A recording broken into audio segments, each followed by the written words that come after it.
وعلى رسوله الكريم اما بعد فاعوذ باللہ من الشیطان الرجیم بسم اللہ الرحمن الرحیم لقد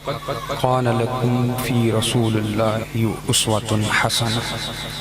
صدق اللہ مولانا العظیم وصدق رسولہ النبی الکریم ان اللہ وملائکتہ یصلون علی النبی یا ایہا الذین آمنوا صلوا علیہ وسلموا تسلیما۔ ایک بار بآواز بلند آقا کریم سے الصلاۃ والسلام علیکہ یا سیدی یا رسول اللہ، الصلاۃ والسلام علیکہ یا خاتم النبیین، الصلاۃ والسلام علیکہ یا رحمۃ وعلی آلکہ واصحابکہ یا سیدی یا رسول اللہ۔ لائق صد احترام قبلہ باجی محترم پیر سید ثناء اللہ شاہ گیلانی اور میرے برادر میرے بڑے بھائی پیر سید فیض رسول شاہ صاحب گیلانی اور حاضرین محفل، السلام علیکم۔ میں پہلے تو محفل کے منتظمین کو مبارکباد پیش کرنا چاہوں گا کہ اس طرح کی محافل سجانا آج معاشرے کی ضرورت ہے، اور اس طرح کی محافل کا پیغام جو ہے اس کو سمجھنے کی ہمیں اس سے بھی زیادہ ضرورت ہے کہ جو علماء حضرات اس میں بیان کرتے ہیں ہمیں اس پر عمل پیرا ہونے کی بہت زیادہ ضرورت ہے، کیونکہ ہمارے معاشرے میں بے شمار مسائل پیدا ہو چکے ہیں، بد نظمی کا شکار ہو چکا ہے ہمارا معاشرہ۔ جو قرآن مجید سے میں نے آیہ کریمہ کا ایک حصہ تلاوت کیا جس میں اللہ رب العزت نے ارشاد فرمایا فی الحقیقت تمہارے لیے حضور علیہ السلام کی زندگی میں بہترین عملی نمونہ ہے، یعنی حضور کریم صلی اللہ علیہ وآلہ وسلم کی زندگی تمام مومنین مرد اور عورت کے لیے بہترین نمونہ ہے، خواہ ہماری وہ انفرادی زندگی ہو یا اجتماعی زندگی ہو۔ جس پہلو میں ہمیں رہنمائی درکار ہے حضور علیہ السلام کی زندگی میں ہمارے لیے نمونہ موجود ہے، ہر پہلو میں ہمیں رہنمائی ملتی ہے۔ حضرت ام المومنین حضرت عائشہ صدیقہ رضی اللہ تعالیٰ عنہ سے پوچھا گیا کہ حضور صلی اللہ علیہ وآلہ وسلم کے اخلاق مبارکہ کیسے تھے، تو انہوں نے فرمایا کہ حضور علیہ السلام کے اخلاق سارے کا سارا قرآن تھے، ان کے اخلاق سارے کا سارا قرآن تھے۔ اسی طرح ایک دن حضرت امام حسین اپنے والد گرامی کے پاس بیٹھے تھے اور عرض کرنے لگے ابا جی حضور صلی اللہ علیہ وآلہ وسلم کے احوال کے بارے میں مجھے آگاہ کیجیے، کیونکہ حضور حضرت امام حسن اور امام حسین جب حضور علیہ السلام نے وصال فرمایا تو ان کی عمر 5-6 برس تھی، تقریباً 5-6 برس تھی، تو اس وقت کم عمری کی وجہ سے انہیں بہت ساری چیزیں ایسی تھیں جو یاد نہیں تھیں، تو وہ اپنے والد سے، والدہ سے اور دیگر جو اہل و عیال تھے ان سے حضور علیہ السلام کے بارے میں پوچھتے رہتے اور اس چیزوں کو یاد کرتے اور ان پر عمل پیرا ہوتے۔ ایک دن حضرت امام حسین ان کی بارگاہ میں اپنے والد گرامی حضرت علی المرتضیٰ رضی اللہ تعالیٰ عنہ کی بارگاہ میں بیٹھے تھے اور عرض کرتے ابا جان مجھے حضور علیہ السلام کی احوال کے بارے میں آگاہی دیجیے، سب سے پہلے مجھے یہ بتائیے کہ گھر میں ان کا رہن سہن کیسا تھا، گھر میں ان کا طرز زندگی کیسا تھا۔ تو حضرت علی المرتضیٰ علیہ السلام نے فرمایا کہ بیٹا جب حضور علیہ السلام گھر تشریف لاتے تو وہ اپنے وقت کو 3 حصوں میں تقسیم فرماتے۔ پہلا حصہ حقوق اللہ کی ادائیگی کے لیے خاص کرتے، نماز، نوافل اور فکر کے لیے، اور دوسرا حصہ ایک حصہ حقوق گھر والوں کے حقوق کی ادائیگی کے لیے صرف کرتے تھے، اور ایک حصہ اپنی جسمانی حقوق کی ادائیگی کے لیے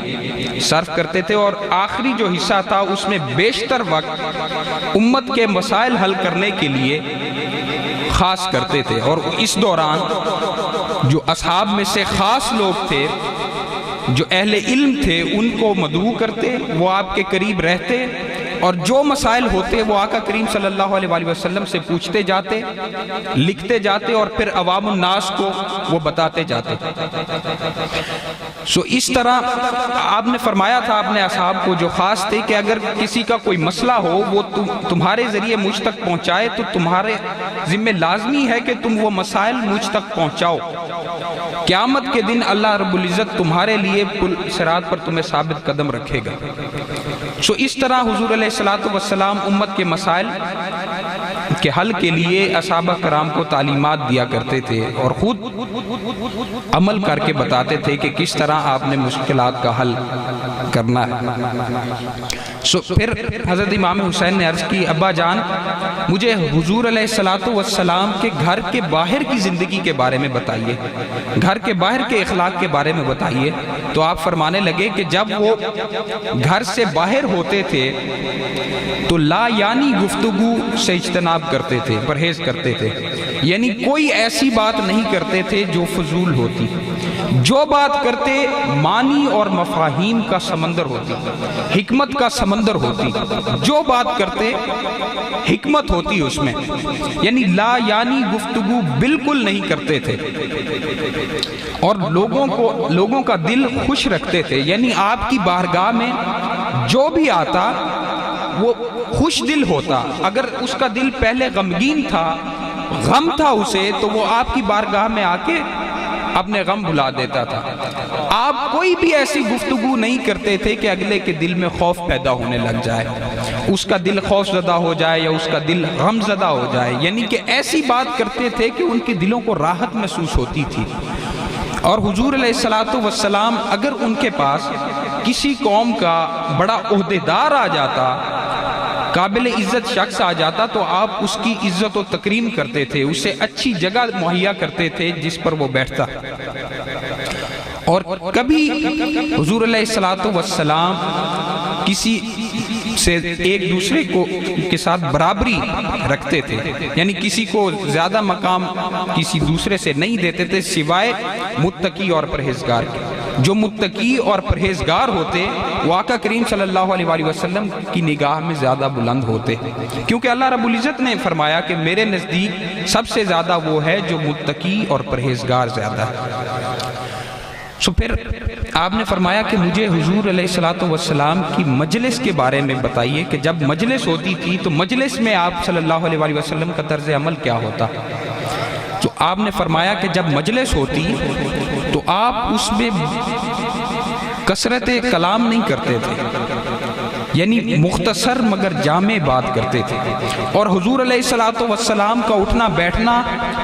اللہ کا ذکر ہوتا تھا۔ جب بیٹھتے اللہ کا ذکر کرتے، جب اٹھتے اللہ کا ذکر کرتے۔ حضور جو گفتگو کرتے اس میں اللہ رب العزت کی رضا شامل ہوتی تھی۔ اور جب بھی آپ سامعین سے کلام کرتے تو ہر کسی پر توجہ کرتے، ہر کسی کو لگتا کہ شاید حضور مجھ سے کلام کر رہے ہیں۔ جو بھی فرد ہوتا ہر فرد یہ خیال کرتا کہ حضور علیہ السلام مجھ ہی سے کلام کر رہے ہیں، کسی اور سے نہیں کر رہے۔ یہ آپ کی مجلس کا خاصہ ہوتا تھا۔ اور آپ کی مجلس میں اگر کوئی بات کرتا، اچھی بات کرتا، تو آپ اس کی تحسین کرتے تھے، اس کی تعریف کرتے تھے، اسے شاباش دیتے تھے، اور اگر کوئی بری بات کہتا تھا تو آپ اسے روکتے تھے، اس کی اصلاح فرماتے تھے۔ یہ آپ کا طرز زندگی تھا جو حضرت امام حسین نے اپنے والد حضرت علی المرتضیٰ سے پوچھا اور انہوں نے اپنے صاحبزادے کو بتایا۔ اس کے بعد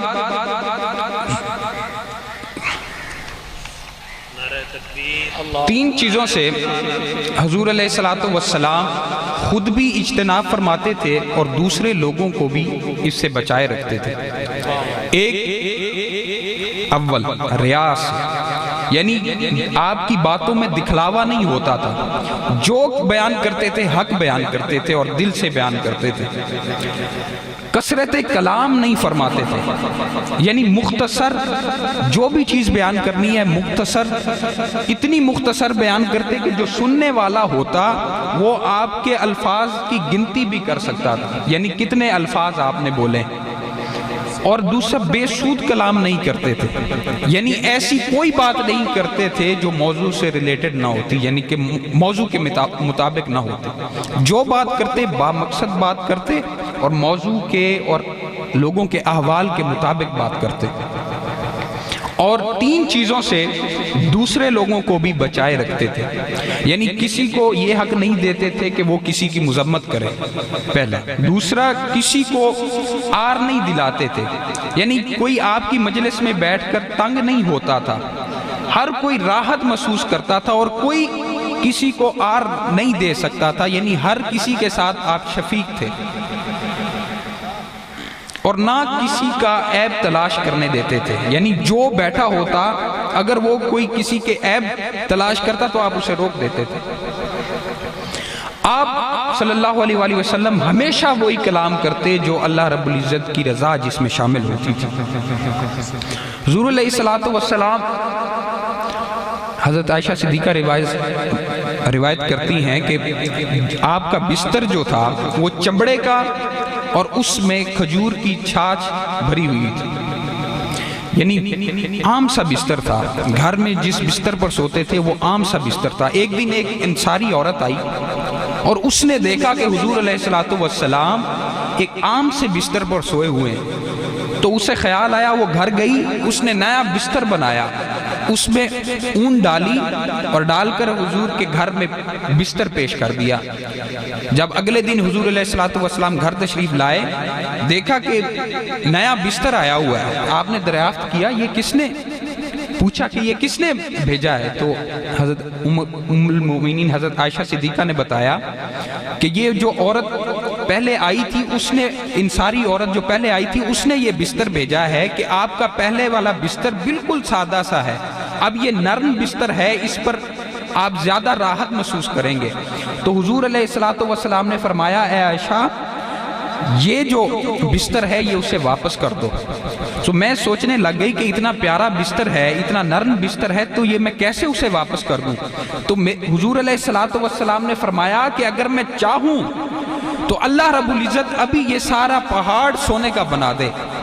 سو میں یہ نہیں چاہتا کہ میں دنیا خرید لوں اور آخرت کو جانے دوں، میں نے تو آخرت کو خریدنا ہے، میں یہ نہیں چاہتا کہ دنیا کی زندگی میں آرام و آسائش رکھوں اور آخرت میں مجھے اس کا نفع نہ ملے، سو اس لیے آپ بالکل سادہ بستر، کبھی ٹاٹ کا بستر ہوتا، کبھی صرف بوریا پر ہی سو جایا کرتے تھے، سو یہ آپ کا بستر ہوتا تھا۔ سو آپ کے معاش کے بارے میں ہے کہ حضور علیہ الصلوۃ والسلام کبھی متواتر 3 دن تک آپ نے کبھی سیر ہو کر کھانا نہیں کھایا، آپ کے اہل بیت نے بھی 3 دن لگاتار گندم کی یا جو کی روٹی پیٹ بھر کر نہیں کھائی، یعنی اس قدر آپ فاقہ کشی کی زندگی بسر کرتے تھے اور رحمت للعالمین تھے، اور اس کے باوجود بھی آپ اس طرح کی سادہ زندگی بسر کرتے تھے۔ حضور علیہ الصلوۃ والسلام کو اگر خبر ہوتی کہ مدینہ میں کوئی بیمار ہے تو آپ اس کی عیادت کو جاتے، خواہ وہ مدینہ کے کس آخری کونے میں ہی کیوں نہ ہو۔ ایک دن حضور علیہ الصلوۃ والسلام کا ایک یہودی لڑکا تھا، وہ حضور علیہ الصلوۃ والسلام کی خدمت میں رہتا تھا، آپ کی خدمت کرتا تھا، آپ سے بڑی محبت کرتا تھا۔ ایک دن وہ بیمار ہو گیا تو حضور علیہ الصلوۃ والسلام نے اپنے اصحاب کو فرمایا، اے ابو بکر، عمر، عثمان، علی، آؤ چلے اس کی عیادت کر رہے ہیں۔ اپنے اصحاب کو ساتھ لیا اور اس کے گھر چلے گئے، وہ یہودی تھا، اس کا باپ یہودی، اس کے گھر پہنچ گئے اور اس کی عیادت کی اور اسے فرمایا، کیا تم یہ گواہی دیتے ہو کہ اللہ ایک ہے اور کوئی اس کے عبادت کے لائق نہیں اس کے سوا، اور میں اس کا رسول ہوں؟ تو وہ اپنے باپ کو دیکھنے لگ گیا، تو اس کے باپ نے کہا، بیٹا جو محمد کہہ رہے ہیں وہ مان لو۔ سو وہ اس نے اسلام قبول کر لیا۔ یہ حضور علیہ الصلوۃ والسلام اس کی عیادت کو گئے کہ وہ مجھ سے محبت رکھتا تھا، مجھ سے عقیدت رکھتا تھا، تو میں اسے بغیر ایمان کے اس جہان سے جانے نہ دوں کہ کہیں وہ جہنم میں نہ چلا جائے۔ سو زندگی میں ہی آپ نے اس کی خدمت کا بدلہ عطا کر دیا اور اسے کلمہ پڑھوا کر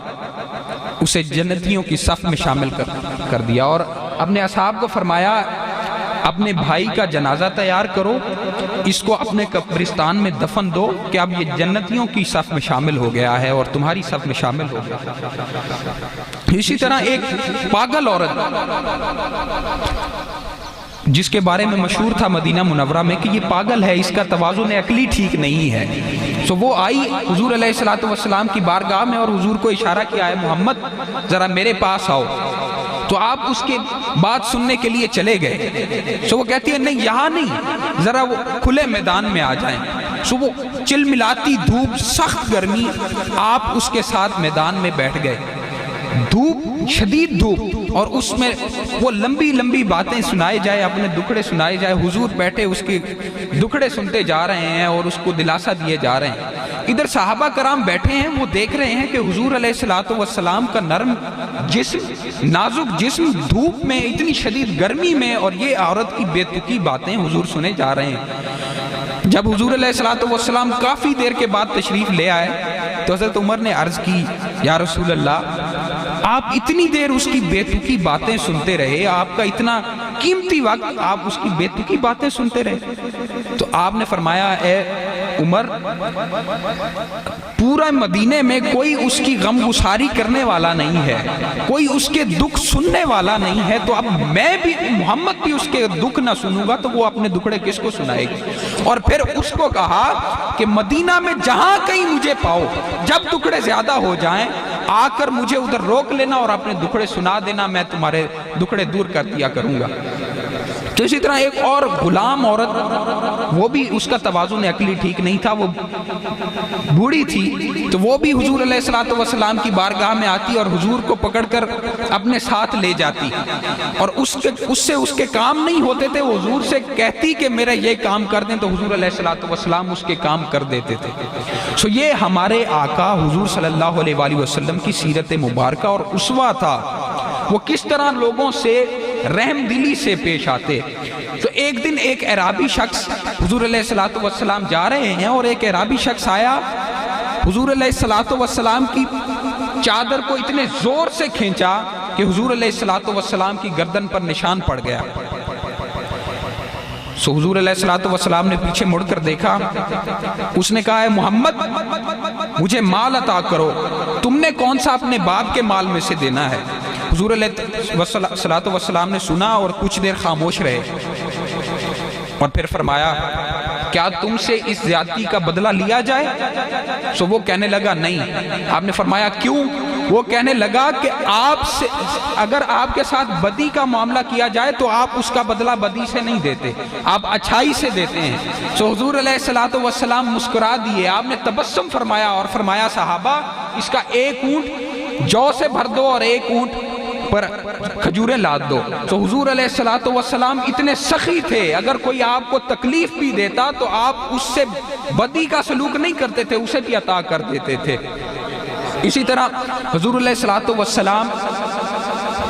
عید کا دن ہے، عیدگاہ کی طرف نماز پڑھانے کے نماز کی عید پڑھانے کے لیے جا رہے ہیں، اور دیکھا کہ ایک دیوار کے ساتھ بچہ ہے اور وہ دیوار سے لگ کر رو رہا ہے۔ تو حضور علیہ الصلوۃ والسلام نے اس سے پوچھا بیٹا کیوں رو رہے ہو؟ سو وہ کہنے لگا آقا میرے والد زندہ نہیں ہیں، میں یتیم ہوں اور آج عید ہے اور میرے پاس پہننے کے لیے کپڑے نہیں ہیں۔ تو حضور علیہ الصلوۃ والسلام نے اس کے سر پر دست شفقت پھیرا اور اسے واپس لے کر گھر آئے، وہاں اسے نئے کپڑے پہنائے اور اس کی انگلی پکڑ کر عیدگاہ کی طرف آئے۔ صحابہ کرام دیکھ کر اس یتیم کی اس قسمت پر رشک کر رہے تھے کہ وہ حضور علیہ الصلوۃ والسلام کی انگلی پکڑ کر عیدگاہ میں آ رہا ہے۔ سو وہ یتیم دل ہی دل میں کہہ رہا تھا کہ تھا تو یتیم، مگر آج تو یتیمی کا مزہ ہی آ گیا کہ حضور علیہ الصلوۃ والسلام کی انگلی پکڑ کے آ رہا۔ سو اس قدر آپ یتیموں کا خیال رکھتے تھے، اس قدر آپ لوگوں سے سخاوت سے پیش آتے تھے۔ سو قرآن مجید میں حضور علیہ الصلوۃ والسلام کی سیرت کو عملی نمونہ قرار دیا گیا، اس کے ساتھ ساتھ دیگر انبیاء اولیاء کی بھی سیرت کو ایک بہترین نمونہ قرار دیا گیا۔ ایک دن امام اعظم ابو حنیفہ، میرے امام، آپ کے امام، وہ جا رہے تھے کہ راستے میں کیچڑ تھا، آپ اس سے گزرے تو کیچڑ وہ اڑا اور ساتھ والی دیوار پر جا لگا.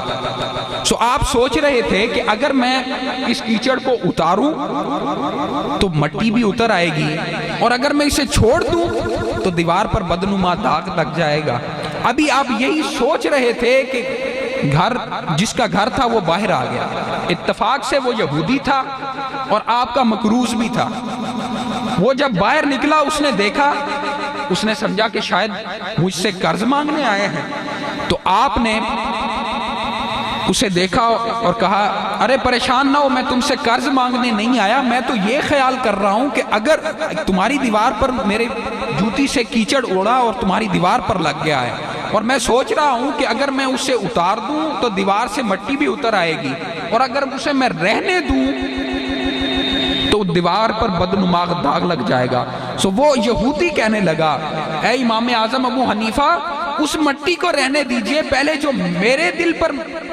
گرد لگی ہوئی ہے اسے اتار دیجئے اور مجھے کلمہ پڑھا کر مسلمان کر دیجئے. سو یہ وہ لوگ تھے جنہوں نے حضور علیہ السلام کے اسوہ کو اپنایا، آپ کی سیرت مبارکہ کو اپنایا. اس طرح کے اولیاء، صلحاء،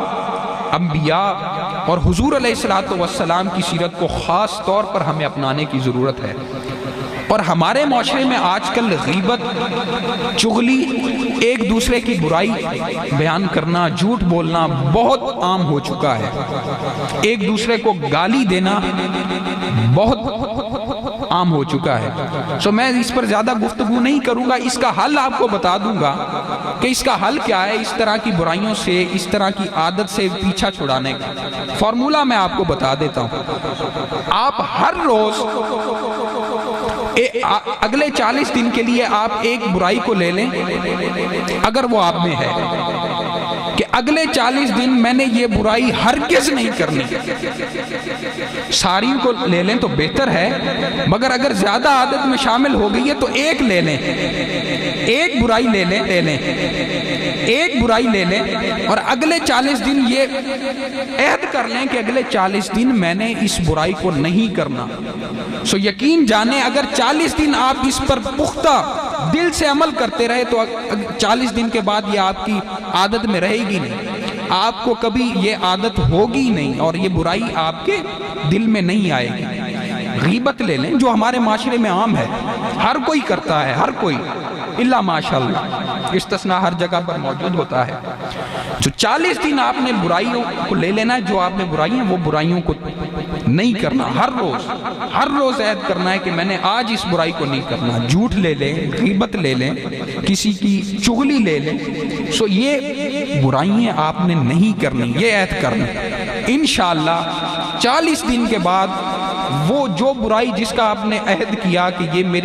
میں نہیں کروں گا، وہ آپ کی عادت سے نکل جائے گی، آپ کے خلق سے نکل جائے گی، اور آہستہ آہستہ آپ کا خلق حسن ہوتا جائے گا، پاکیزہ خلق ہوتا جائے گا، آپ کا اخلاق حسنہ بنتا جائے گا. اللہ رب العزت کو بھی بڑا محبوب ہے، اور اس میں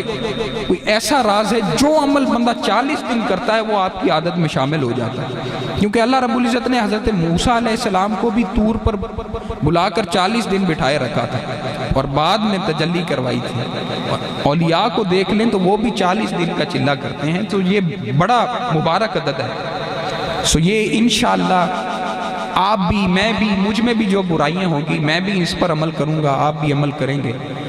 سو یہ میرے کلمات تھے. اللہ رب العزت ان ٹوٹے پھوٹے کلمات کو اپنی اور اپنے حبیب کی بارگاہ میں قبول و منظور فرمائے. اگر کوئی کوتاہی